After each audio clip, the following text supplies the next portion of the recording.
Maqaani Yesuusi maqaa magoota caalu maqaa kanatti hirkadheera waan hin magaalu biyyinoo maqaa kana hidhattee bula jirti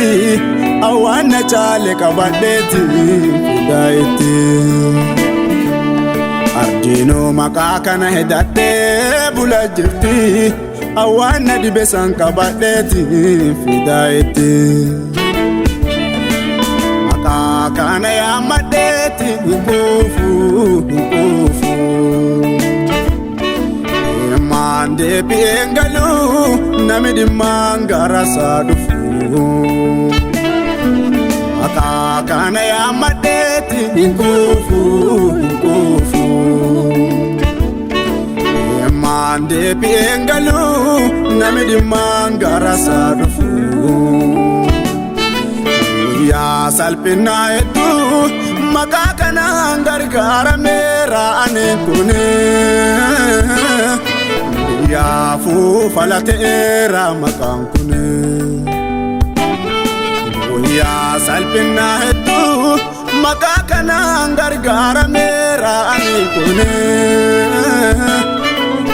ya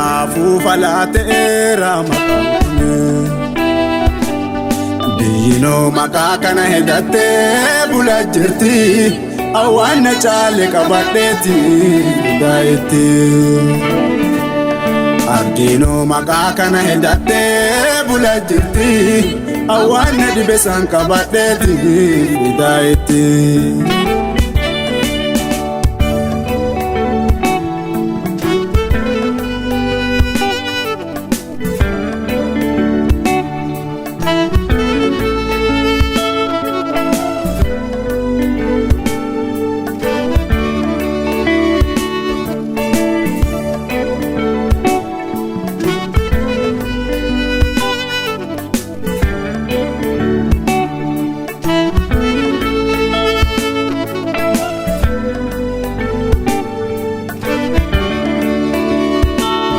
salphina nama tajaajila akka maqaa kana eessa jira gabbu'aanaaf ta'ee boqaata yennaan isa yaamu na jalaa uwwaata gaafa salphina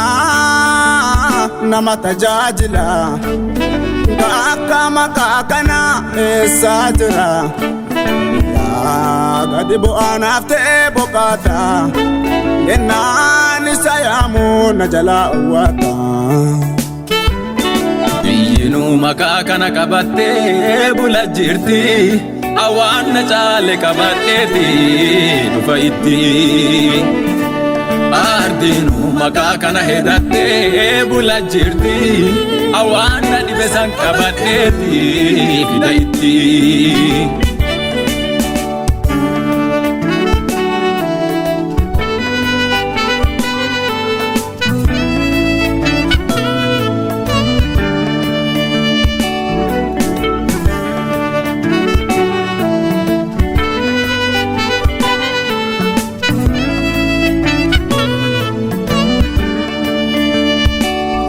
Kayo rakatu ya muda dabani isarran banadhe afaani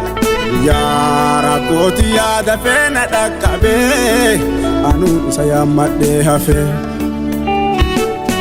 Kayo rakatu ya muda dabani isarran banadhe afaani ya rakoti ya dafena dakabe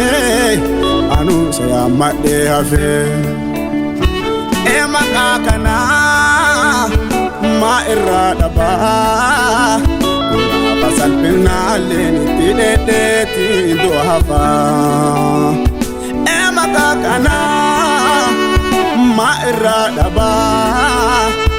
gaafa salphinaalleen itti dheedheetti du'a hafaa